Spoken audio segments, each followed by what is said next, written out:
汉的太鼓表演为活动了开序幕，为着庆祝台南市巴东，台南市国家协会甲30个团体结合公益，将伫咧28号举办盛大的嘉年华会，将为西凉店出发，经过安平古堡、安平观音亭，最后到安平开台天后宫。战鼓的意义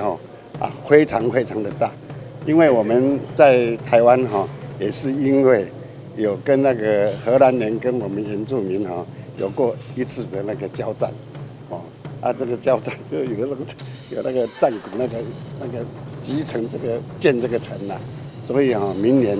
是那个它的400年非常有意义的一个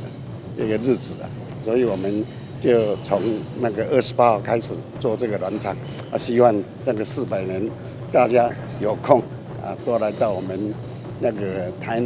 湾台南来这边走走来了解这个历史文化。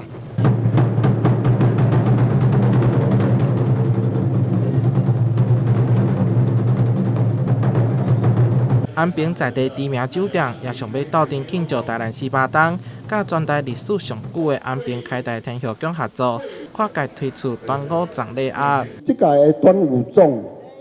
拄好